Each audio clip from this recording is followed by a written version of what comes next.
Alô, comunidade das redes sociais!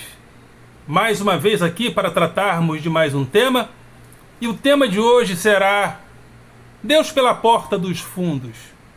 Ou seja, desde quando nós fundamentamos as nossas repúblicas, sobretudo no Brasil, a partir de 1889, nós chegamos para Deus, para os deuses, para os santos, para os anjos e falamos: Deus, deuses, santos, anjos, saiam pela porta da frente da nossa república ou das nossas repúblicas.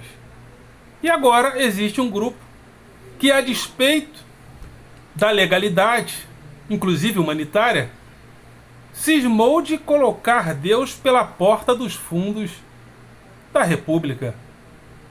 Mas isso é legítimo? Mas antes de mais nada, gostaria de convidar você mais uma vez a se inscrever no nosso canal, a dar o seu like, a fazer o teu comentário e a compartilhar nosso material com outras pessoas. Ao se inscrever, acione o sininho para receber notificações de novos vídeos. Mas acima de tudo, além da sua participação, compartilhe. Sobretudo se você entende a importância que existe na presença do professor na sociedade. Uma sociedade, para ser valorizada, penso eu, que ela precisa valorizar o magistério, porque uma vez valorizando o magistério, valorizando socialmente o magistério, há uma grande abertura para que essa grande multidão que passa pela escola pública também se valorize socialmente, tenha as suas demandas atendidas. Então é importante valorizar o magistério, porque um dos cortes de classe fundamentais, nevrálgicos, está na educação. Em média, a educação que é dada à população é dada de uma maneira.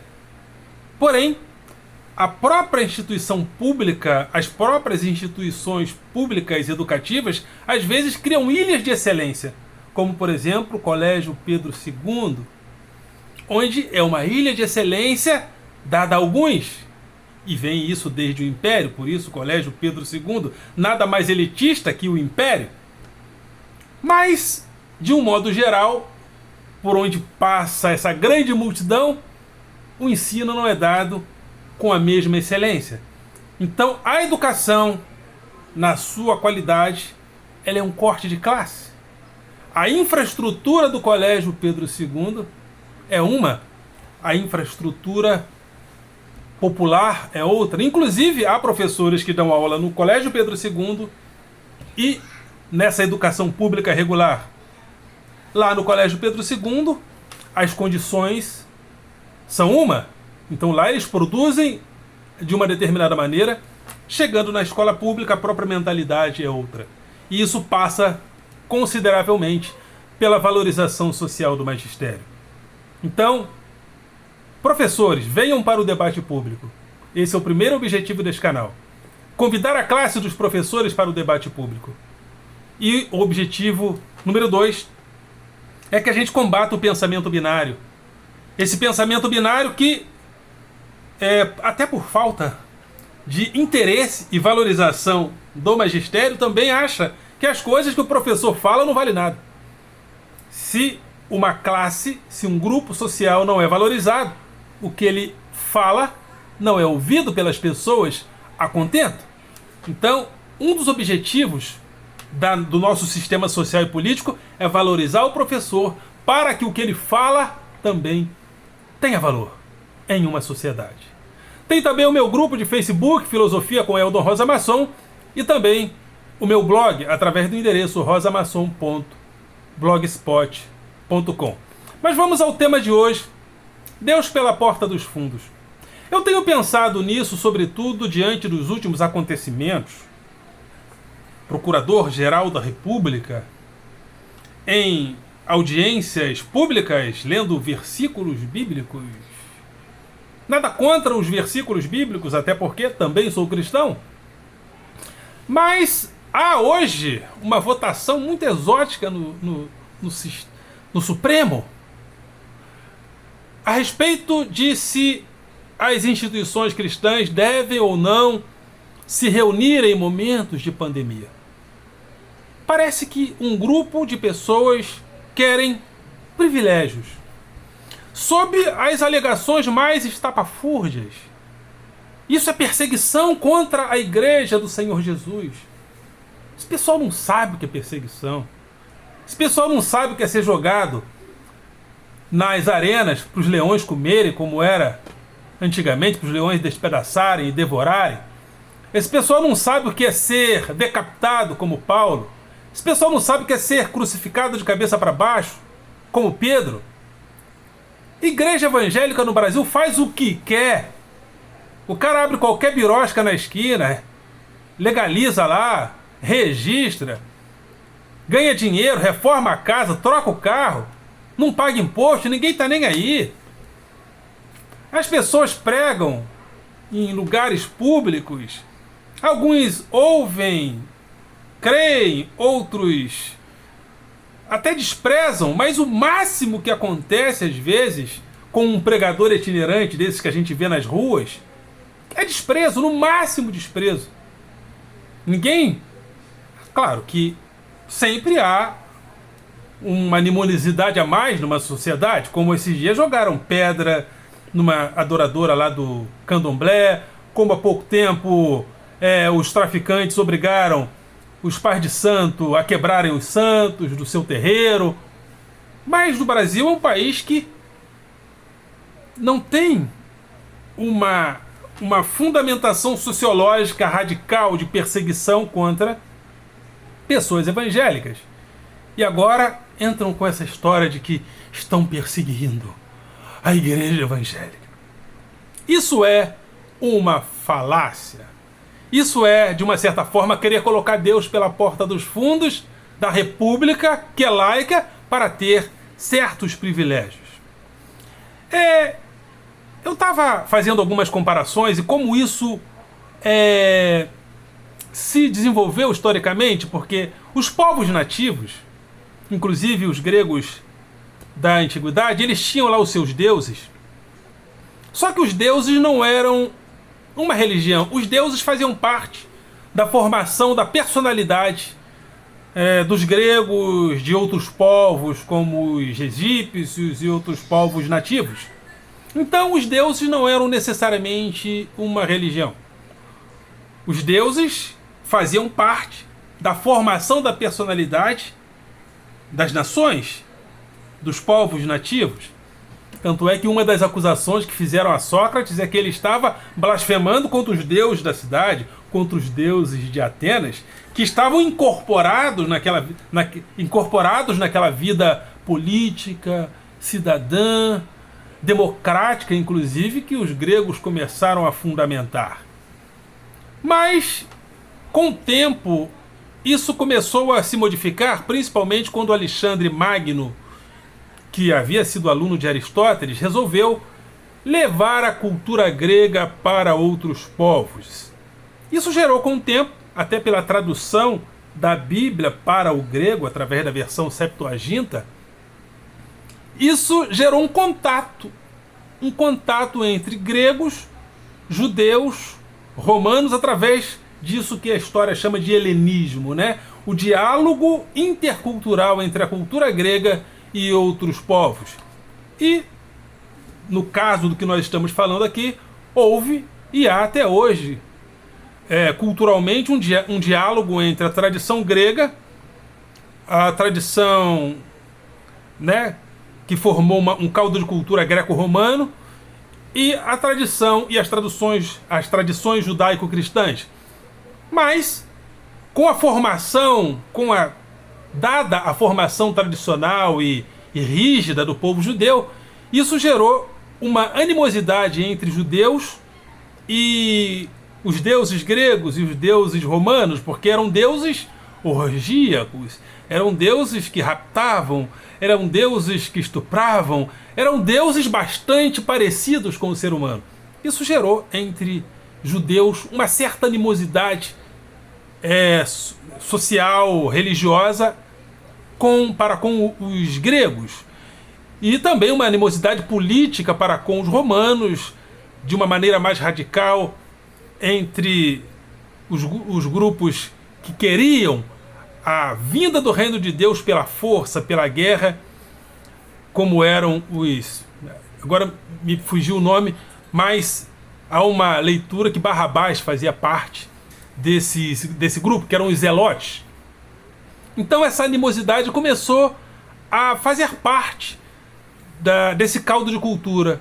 Judeus com uma certa animosidade em relação aos deuses gregos e romanos e vice-versa, né? Porque o próprio Cristo passou a ser considerado uma certa ameaça ao império, uma certa ameaça à figura do imperador,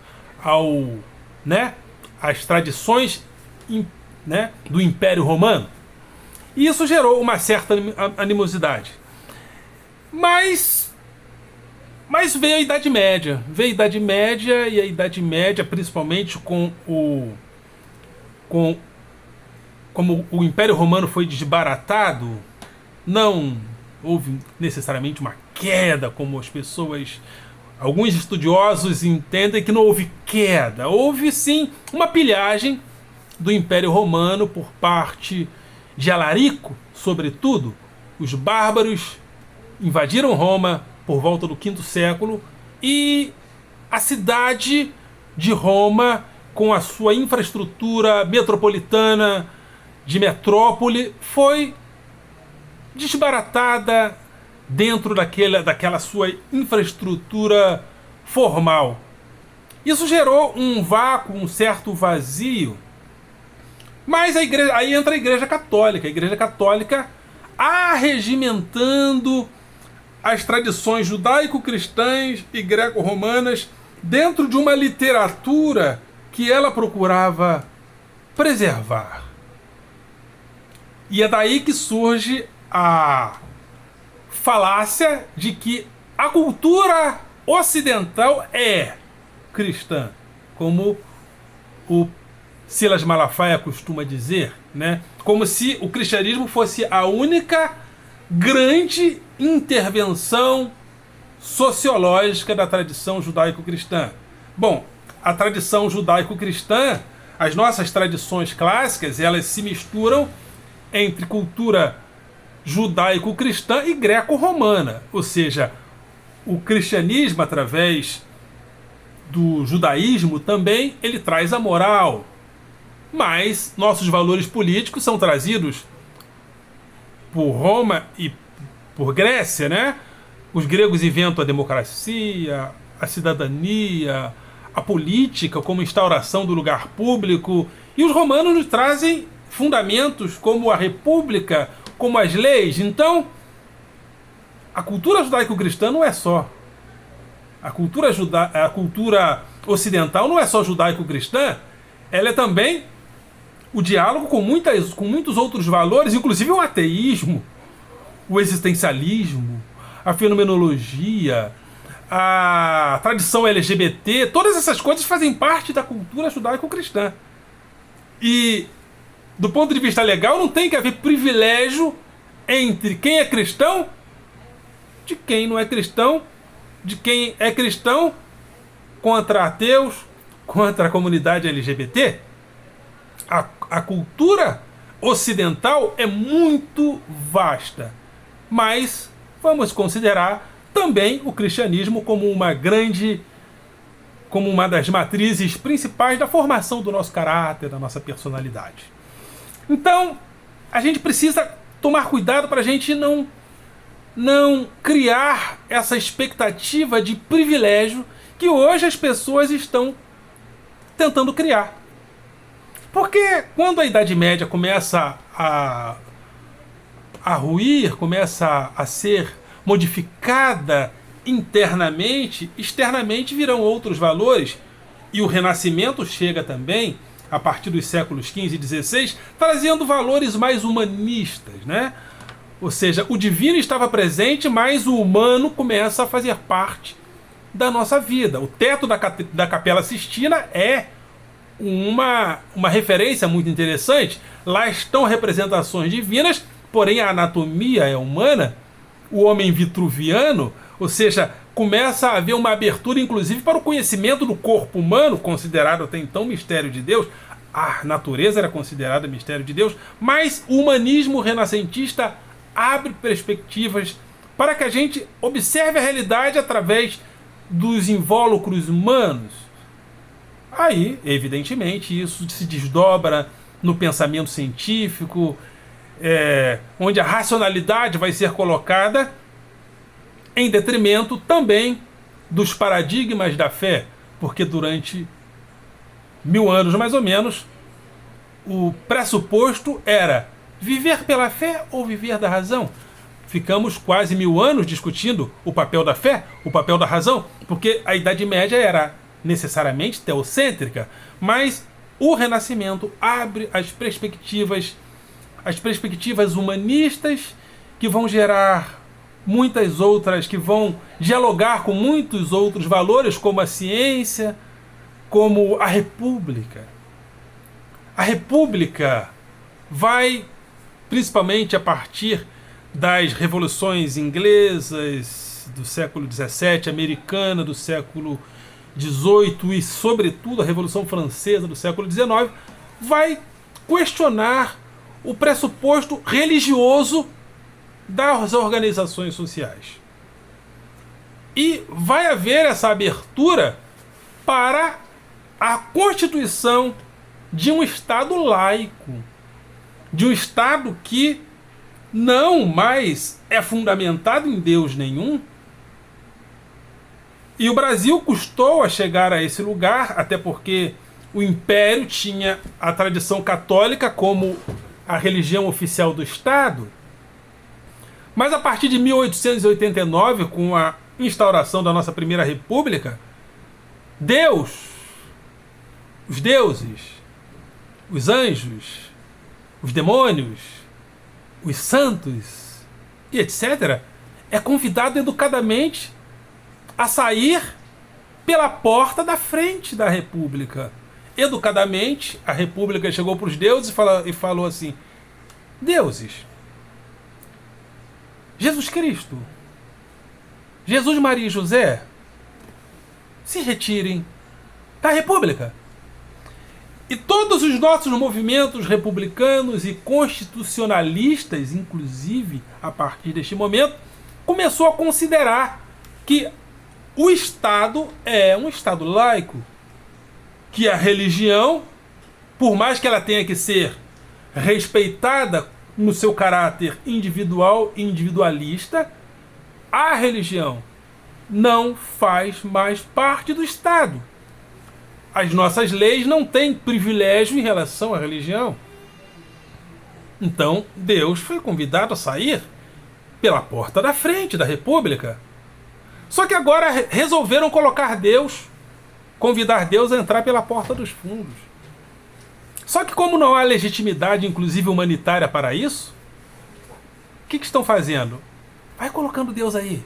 Vai lá, faz uma oração lá no Congresso. Faz uma oração lá nos eventos públicos. Ou seja, Deus vai entrando pela porta da frente como se fosse um sujeito muito mal educado, inclusive.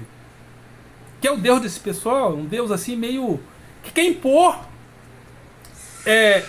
valorizar uma república, que o convidou a sair pela porta da frente. Gente, Deus saiu pela porta da frente da república. Não adianta querer colocar Deus agora pela porta dos fundos. Inclusive, quando a nossa última Constituição, as nossas constituições do passado, inclusive a nossa última instituição constitucionalista, na nossa Assembleia Nacional Constituinte, a nossa Constituição de 88, todo mundo estava ali defendendo seus interesses. Os líderes religiosos não estavam questionando se os gays podem ou não podem se manifestar. Não estavam discutindo isso. Não estavam discutindo o fato da república ter de se tornar uma república cristã. Não estavam discutindo isso. Todos estavam interessados nas igrejas do Brasil, na religião, continuar a ter a sua liberdade, que no Brasil é até exagerada. Mas não tem, o Brasil, com perseguição religiosa, igrejas no Brasil, sobretudo igrejas evangélicas, fazem o que quer aqui. E agora os caras estão se dizendo perseguidos porque o Estado chegou com os seus pressupostos laicos e disse, gente, não vamos aglomerar, vamos evitar aglomerações, vamos evitar essas coisas para que as cepas da Covid-19 não se propaguem demasiadamente. E na cabeça desse pessoal isso é perseguição religiosa. Olha, cara de pau, né? Igreja evangélica no Brasil faz o que quer. Ou seja, a República convidou Deus educadamente a sair pela porta da frente. E eles participaram. Porque ninguém disse, não, a República tem, nenhum desses líderes religiosos, e eu não lembro, eu não os vi dizendo, não, Deus tem que ficar como fundamento das leis da República. Né? O último grande movimento a respeito disso, quem fez foi Antônio Conselheiro.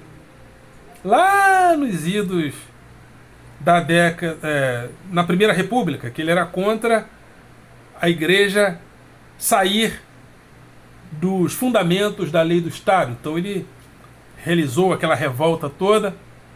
Se eu não me engano, o movimento integralista queria uma participação religiosa mais participativa, uma participação religiosa mais efusiva, mas com a Constituição de 88 isso é desbaratado.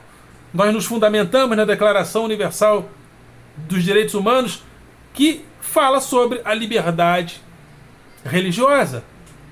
E não há grupos privilegiados mais do que os outros. Ou seja, a República Brasileira, os líderes religiosos, os pastores evangélicos participaram desse movimento republicano de convidar Deus a sair pela porta da frente da República. Só que agora não vale mais convidar Deus para entrar pela porta dos fundos. Não vai rolar. A gente está atento. E isso não vai acontecer. A República Brasileira é uma república laica.